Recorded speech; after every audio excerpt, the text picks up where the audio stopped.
Hello and welcome to Model 7 of Cassava Farming. In this model, we shall be discussing value-added products, that is step-by-step guides to garri, fufu, starch, bread, and industrial byproducts. This model transforms you from a raw root seller into a value-added processor. We will cover step-by-step production of high-demand cassava products that capture premium market price. The model content we should be looking at here include making garri step-by-step process. We further look at making fufu step-by-step process. We look at producing cassava starch from human consumption, the step-by-step guide. We further look at making cassava bread step-by-step guide.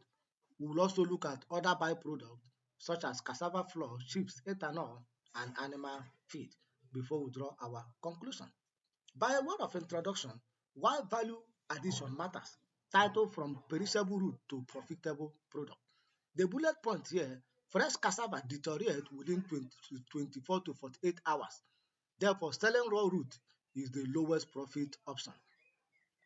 Value addition converts bulky and perishable root into stable, high volume goods. Products covered today include fufu staples like garri, fufu, food staples like garri, fufu, and cassava bread, industrial input like starch, high quality cassava flour, and ethanol. Then the byproducts include chips and animal feed. Key benefit here, it captured 2 times to 12 times more value per root. Note that every processing step you add increase your profit margin. Therefore, let's learn the precise workflow. Now let us look at garri production, the overview. In West Africa's premium garri products, the bullet product point here, garri, the product of garri is dry, crispy, and fermented granular food, shelf stable for up to 1 year without spoiling. Then the 8th critical step is making garri include root selection and sorting. You select your root. Then another step is your peeling and washing. Next step is grating, that is cell rapture. The next step, your fermentation, which is usually done 3 to 5 days, that entails toxin removal. Then another step is your pressing, that is dewatering to 45 to 50 moisture. Then sifting is the next step, which is granular size standardization.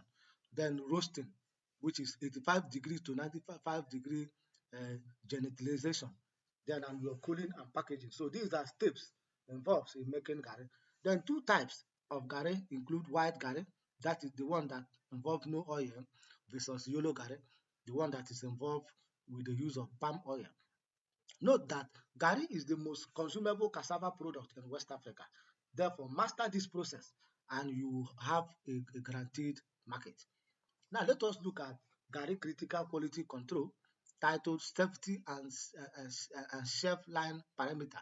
The bullet point here, final moisture content should be below 10%, which prevent mold and ensure 12 months shelf life. Then residual cyanide include should be less than 10 uh, millimeter or milligram or kilogram, which meets international safety standard. So the residual cyanide should be less than 10 milligram that meet international safety standard. Then crude fiber should be maximum of 2%, which ensures smooth texture. Then titratable acidity should be between 0.6 to 1% as lactic acid that confirmed it for confirmed proper fermentation and signature salt test. Then the packaging should be airtight, moisture proof lamentage bags. Then note that garri that is too wet will mold. Therefore, garri that is under fermented is unsafe. These numbers are your quality checklist. Now let us look at fufu production overview titled smooth, fermented and elastic dough. A product, fufu is a soft and cohesive paste eaten with soup, which relies on deep well fermentation. That is the rating. Now we have 8 critical steps in fufu production. The first step is your root selection, which is usually 10 to 12 month old stem. Root is usually 10 to 12 month old before you now uproot and select. Then the next step is your peeling and washing. Then the third step is submersion fermentation, which is usually done between 2 to 4 days in water. So it must stay in water for 2 to 4 days. Then wet popping, that is mash breakdown. The next step is sifting and fiber extraction. Then the fifth stage is sedimentation, which is usually done between 12 to 24 hours settling. Then the next step is dewatering, that is pressing to 50 to 52% moisture. Then you have two options, wet pest, which is the traditional method, or the dried or made flour, or you dried it or made it into a flour. Now, your target pH, that is acidity testing, should be 4 to 4.5 uh, uh, milligram, which confirms the adequate fermentation. Note that fufu depends entirely on retting. So the more the fufu stay on water, it depends. They soak in processes that soften root and remove cyanide. Therefore, do not rush this step.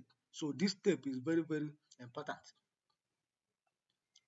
Having known that, let us look at fufu flour versus wet pest.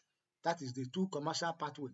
The traditional wet pest, that is water fufu, uh, damp cake package in the air, tight plastic bag, then short shelf life days for local intermediate consumption. Then they cook instead with water over high heat until it gelatinizes. Then high quality fufu flour, dried it below 12% moisture, milled and sifted through 100 mess. Shift life over 12 months, suitable for packaging and wider distribution.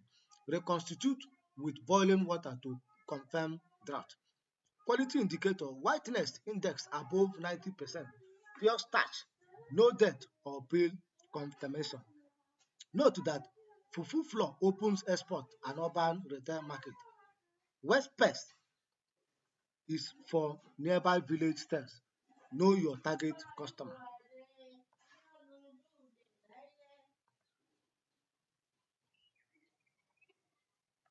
Now let us look at food grade cassava starch, that is titled extra pure tetting and blender.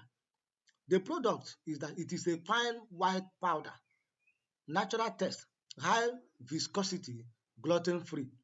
The 9 industrial steps involved in food grade cassava starch include: 1. Root selection, that is pig sass, usually 10 to 12 months old cassava root. Then multipurpose stage washing and peeling, high speed rasping, which is greater than 95% cell rapture. Centrifugal extraction is the next step. Separate starch milk from fiber. The next step is cyclone descending, which involves remove grit, lowers ash content. Then centrifugal purification is the next step. Then another step is vacuum dewatering, which is usually done between 38 to 40% moisture.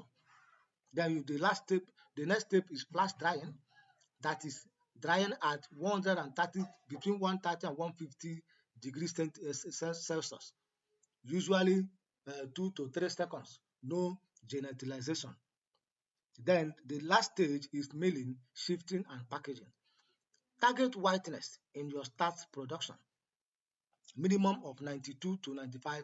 So it should be white in color. Note that food grade starch is a premium product for soups, socks, and confectionery. The key is speed, processed within 24 hours of harvest to prevent fermentation.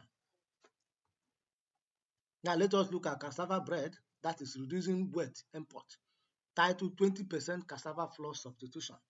The product, it is a composite bread using high quality cassava flour blended with wheat. Standard formulation is 20% substitution, 800-gram wheat flour plus 200-gram high quality cassava flour plus 15-gram yeast plus 20-gram sugar. These are the formula that should be mixed when producing your wheat, plus 15 gram salt, plus 40-gram fat, plus 500 and between 580 and 620 milli water.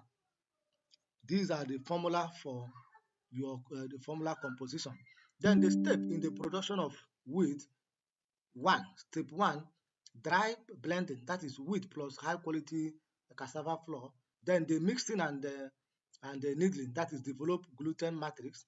Then the next step is scaling and molding.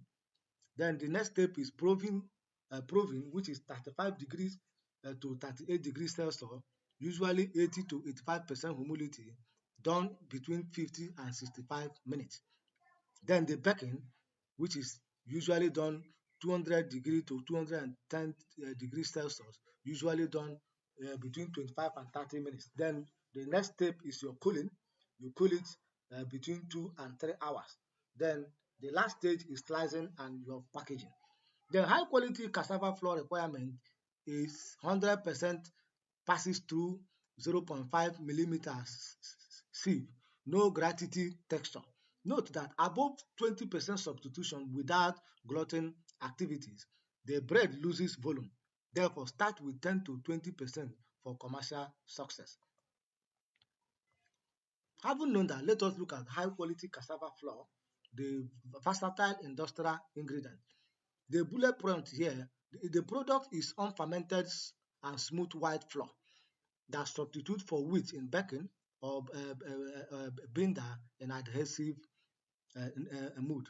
The step-by-step procedure in making high-quality cassava flour is: step one, you peel and wash the root thoroughly. Step two, immediately grating. You grate it immediately within 24 hours to prevent souring. Step 3 is pressing, which involves removing free water. Then step 4 is flash drying, up to 12% moisture. Then step 5 is hammer milling, which is where you produce your fine powder. Then step 5 is sifting, which entails 100% mesh screen. Then the last step is moisture barrier packaging, where you package your product. The quality target should be, the moisture should be less than 12%, as we said earlier. Then cyanide should be less than 10 milligram. Then the ash should be less than 0.5%, which entails clean root and no sand.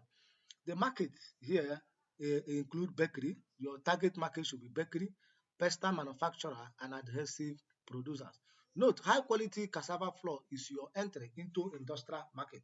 Unlike fermented product, it has no store test. Therefore, perfect for blending. Having known that, let us look at cassava chips, that is the bulk export product, titled Dried and Uniform Tradable Commodity. The product is a stained dried slice, usually 3 to 5 millimeter for starch extraction, alcoholic distillation, or animal feed. The step-by-step procedure in making cassava chips include: step 1, washing, which involves peeling, peeling is optional buyer specifics. Then step 2 is shipping by motorized disc machine, usually done with motorized disc machine that is usually uniform thickness. Then step 3 is drying using sun dry or a mechanical tray dryer. Then the last step is moisture target, which is below 12%, that prevent mold in transit. Key advantage here is that extend shelf life for months, which allows bulk trading and export. Tropical buyer, industrial starch factories, ethanol distillers, and feed compounders. So that is that. Then note that chips are simplest value-added product. No fermentation, no complex equipment, just slicing and drying. Now let us look at industrial ethanol from cassava, the step-by-step procedure of making industrial ethanol, titled Starch to Biofuel. The product is high-graded bioethanol, usually 95 to 96% purity for pharmaceutical, cosmetics, or fuel blending. The step-by-step procedure includes: step 1, liquefaction, which entails cassava starch plus anile exim plus heat at the degree of 85 between 85 and 90 degrees Celsius that breaks starch into dextrin. Then certification usually involve you have to cool it to 60% degrees Celsius plus glucoanile, glucoamylase that convert dextrins to glucose. Then fermentation involve cool to 30 degrees to 32 degrees Celsius plus yeast, usually 48 to 78 hours. Then fractional distillation entails multi-column distillation to 90 to 96, 95 to 96% purity. Root requirement here is usually 10 to 12 months, 10 to 12 tons of fresh root produce approximately 1 ton of ethanol. Note that ethanol production requires capital and technical expertise, but margins are high. This is advanced agro industry. Now let us look at animal feed from cassava byproduct that is turning waste into profit. A feedstock, cassava peel, pulp trimming, extraction fiber, base gas that is normally discarded. Step-by-step procedure is you peel stabilization, press out toxic water, wastewater, then detoxification and drying using sun or flash drying, which reduces cyanide. Then milling is the next step, which hammer mill that result coarse mill. Then nutrient compounding that add protein like soybeans meal, palm kernel cake plus uh, micronutrient. Then pelleting, which involve pellet mixed extruder such as dense and digestible pellet. Then your safety target should be finished feed cyanide should be less than 50 milligram for adult livestock. Then your target market should be poultry, cattle rearers, and pig farms. Note that peels are not waste; they are raw materials. Therefore, converting factory waste into feed adds a second revenue stream for the same route. Having known that, let us look at choosing your processing part that is titled Match Technology to Market. Then for basic, that is the manual that is targeted 500 kilogram per day, such as Garri, fufu paste, sun-dried chips. Your target should be local market, local village market. Then for intermediaries, which is semi-mechanized, like high quality cassava flour, packaged fufu flour, animal feed, your target should be regional wholesale. Then for advanced processing, like that is the industrial processing, which target 10 to 100 plus ton per day, the product you get from there is food grade starch, ethanol, and export chips. Your target should be industrial buyers and international market. Key principle here is that higher value product requires cleaner processing, tighter moisture control, and certification.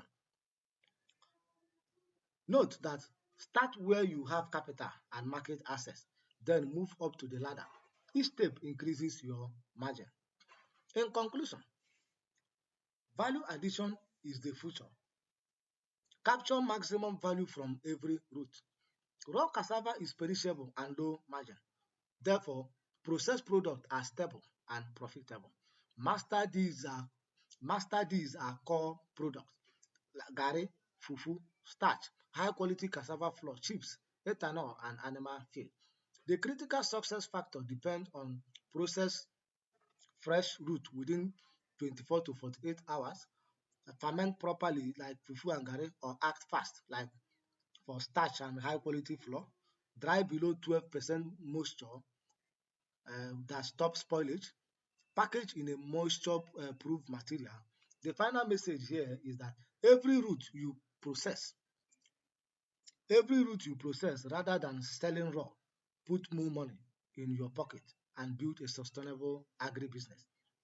Note, value addition is the bridge from farming to industry. Learn this process, apply quality control, and you will succeed in the cassava value chain. Thank you and have a nice day.